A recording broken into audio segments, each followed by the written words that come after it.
Assalamualaikum warahmatullahi wabarakatuh.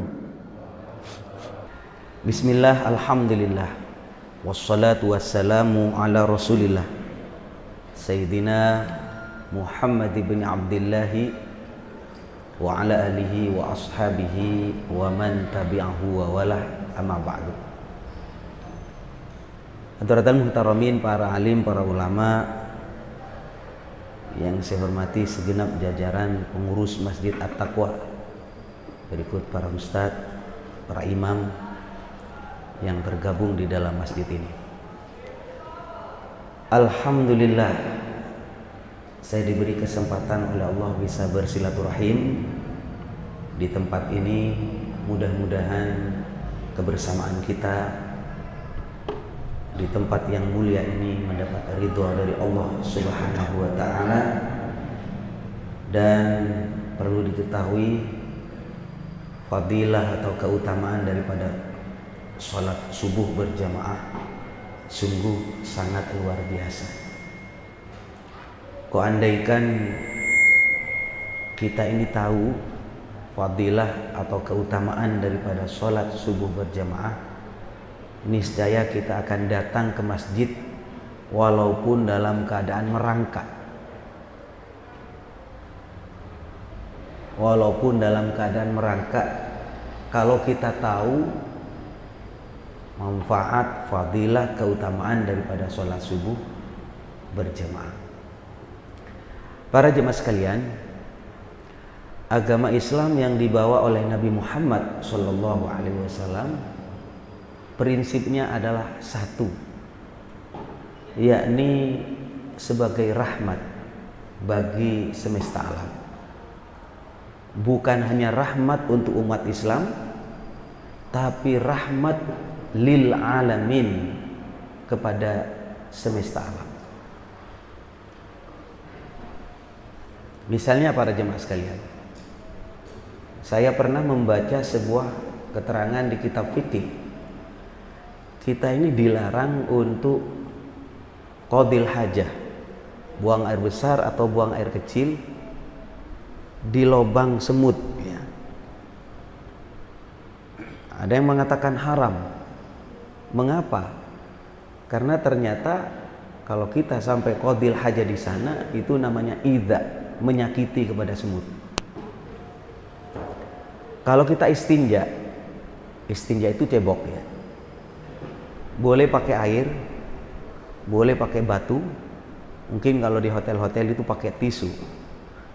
Yang penting sesuai dengan syarat yang sudah ditentukan di dalam kitab-kitab fikih.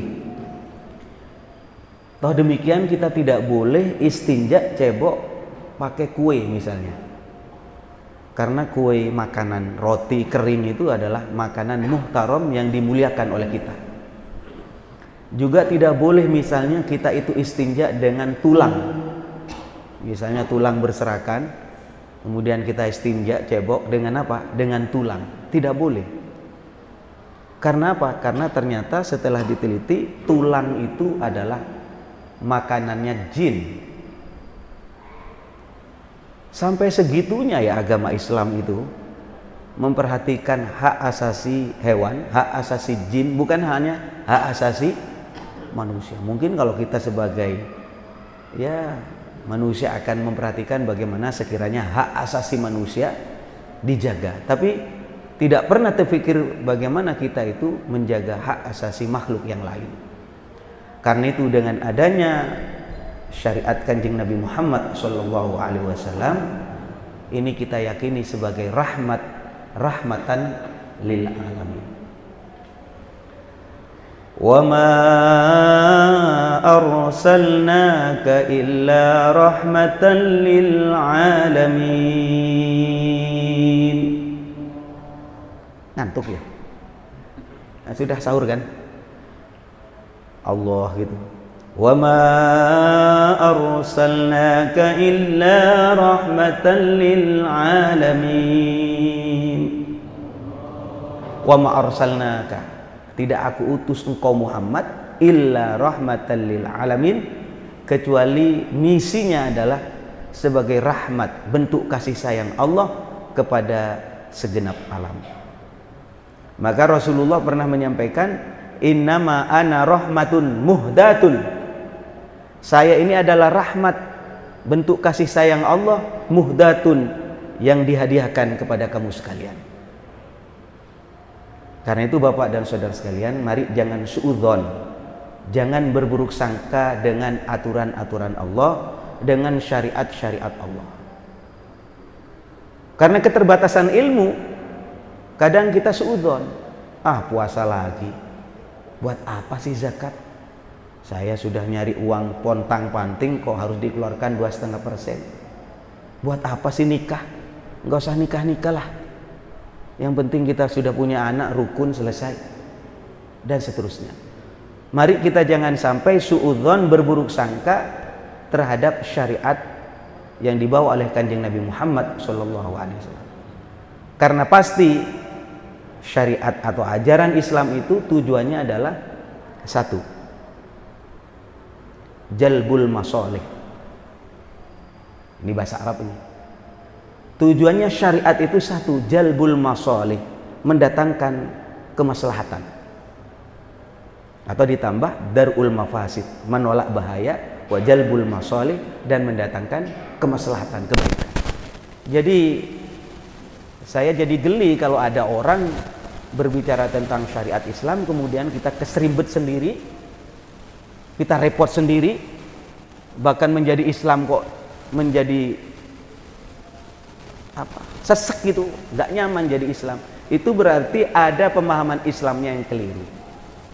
Padahal kita tahu prinsip Islam itu adalah wa ma ja'ala 'alaikum fid dini min haraj.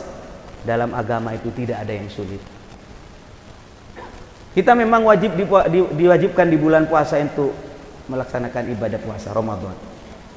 Tapi itu pun masih bisa ditawar. Kita diwajibkan untuk melaksanakan sholat. Itu pun masih ada diskon-diskon. Misalnya tidak bisa sholat berdiri, ya duduk. Misalnya zuhur sama asar, kalau kita di perjalanan boleh kita itu menjamak dan mengqashar sholat. Jadi pemahaman-pemahaman ini terus disampaikan kepada masyarakat sehingga kita ini tidak suudzon kepada Allah, seakan-akan aturan Allah itu memberatkan kepada kita. Tidak. Ini pada jamaah sekalian, pernah satu ketika saya ditanya sama ibu-ibu, Pak Kiai, ada apa? Saya ini mau nikah lagi. Kata. Oh, kemana suaminya? Sudah meninggal. Dapat berapa hari? Ya dapat 2 bulan lah. Saya bilang, iddah dulu ibu. Jangan kebelet begini, buru-buru nikah lagi. Iddah dulu. Iddah itu apa? Ya ini ada batas antara perceraian atau ditinggal wafat oleh suaminya, sehingga rahimnya itu bersih, tidak campur antara sperma atau mani suami yang pertama dengan suami yang kedua. Lah ini kalau kita tarik kepentingan yang lebih besar, sebenarnya Islam itu sangat menjaga keturunan, hifdzun nasl, menjaga keturunan. Sebabnya kalau kita telusuri di hadis, di antara tanda kiamat itu adalah banyaknya anak zina berkeliaran. Apa hubungannya? Biasanya anak yang begini ini kurang peka terhadap sosial. Biasanya anak yang begini ini kehilangan ruh, kehilangan akar, sehingga mudah untuk menjadi brutal dan membuat kerusakan. Ini Rasulullah kalau saya tarik di atas, kenapa kemudian ada syariat nikah? Saya jawab kepada ibu, ibu harus iddah. Lah saya Pak Kiai sudah yakin gak bakalan hamil. Karena saya kemarin terakhir saya itu dioperasi dan saya itu disteril. Tidak mungkin hamil saya. Agak kaget juga ya, kalau nggak mungkin hamil gimana ya? Kan sudah pasti aman gitu. Akhirnya saya cari-cari kembali referensi kitab fikih, ternyata jawabannya sederhana. Tujuan daripada kita itu iddah, perempuan itu iddah dengan waktu-waktu yang sudah ditentukan.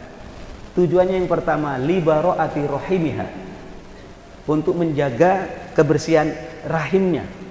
Itu yang pertama. Yang nomor 2, lit ta'abbud, untuk ibadah. Ya kata kuncinya ibadah. Karena apa? Ada nilai-nilai yang lain, prinsip-prinsip yang lain, filosofi yang lain yang tidak bisa kita jangkau. Ada apa? Misalnya kemarin ada yang bilang dalam masa 3 bulan itu suami yang pertama dengan suami yang kedua itu walaupun yakin tidak akan bercampur spermanya yang pertama dengan yang kedua, tapi biasanya masih ada hubungan antara suami dan istri itu belum hilang. Dan analisa-analisa semacam ini saya sebagai ustadz kadang-kadang tidak punya kesempatan. Yang saya tahu kalau ini syariat, sudah benar-benar syariat, saya hanya mengatakan sami'na wa ata'na. Ya udah, saya dengar, saya taat. Sebabnya apa? Kalau saya telusuri terus, waktu saya habis belum selesai, saya sudah mati. Padahal kita tahu wa ma utitum minal ilmi illa qalila. Ilmu yang diberikan oleh Allah kepada kita ini sedikit. Kan itu kita ngaji kepada para ulama, setelah tahu oh ini benar-benar sudah Islam, benar-benar ada kitabnya, sudah benar, sudah tidak mungkin salah dari Allah wa Rasuluh, maka kita akan mengatakan syariat ini saya ikut, sami'na wa ata'na. Selesai. Karena itu para jemaah sekalian, sekali lagi bersyukurlah kepada Allah Subhanahu wa taala bahwa Nabi Muhammad sallallahu alaihi wasallam diutus kepada kita dengan membawa syariat. Apakah itu bermakna syariat itu isinya ibadah atau munakahat, masalah nikah, atau muamalat, masalah jual beli, transaksi bagaimana kita itu mendapatkan uang, atau juga syariat-syariat yang lain. Maka harus kita pahami semua syariat itu tujuannya satu, yakni jalbul masalih, mendatangkan kemaslahatan, wadarul mafasid, dan menolak bahaya. Paham Pak ya?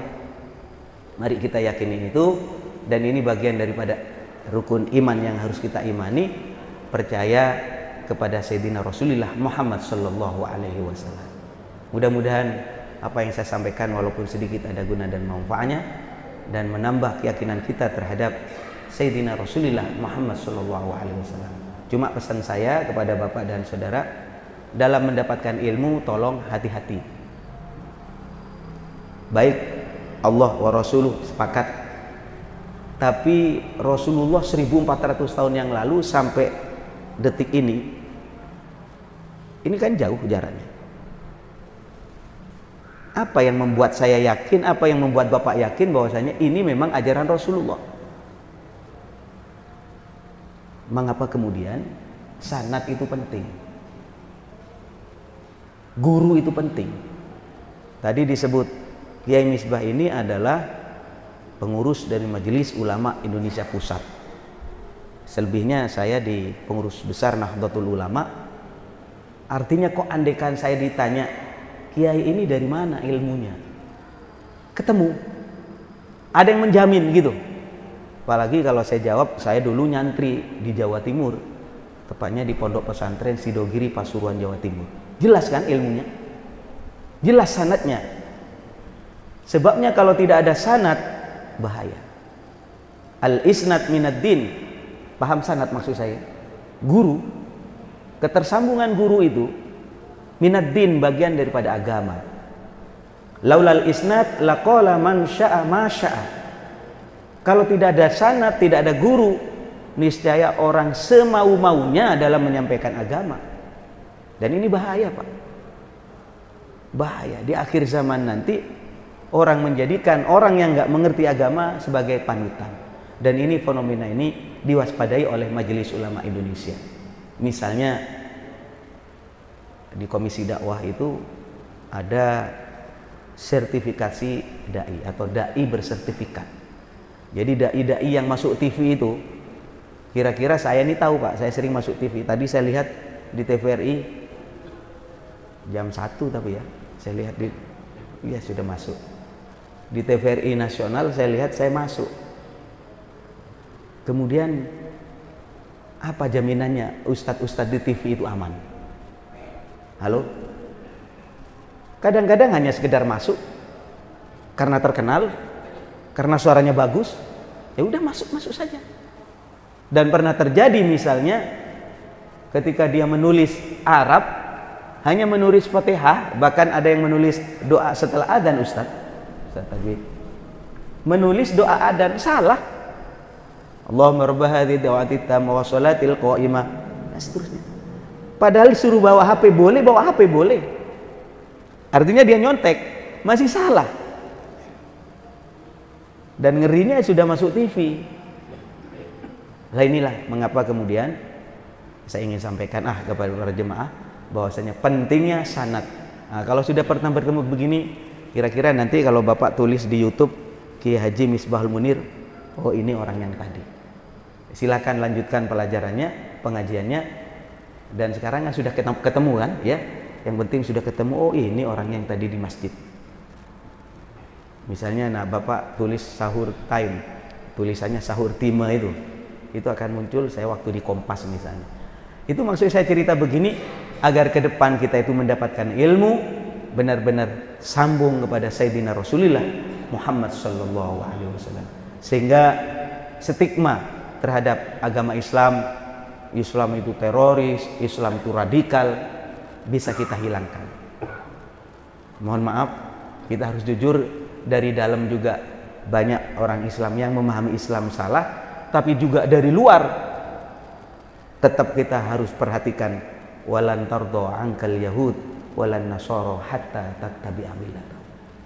Di internal kita harus barisannya rapi dong, ilmunya jelas begitu, pemahaman agamanya jelas, harus rapi. Jangan sampai kita digerogoti dari dalam, tapi di luar juga waspada.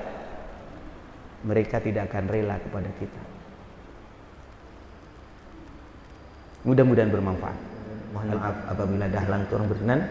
Wallahul muwaffiq ila aqwamit thoriq. Wassalamualaikum warahmatullahi wabarakatuh.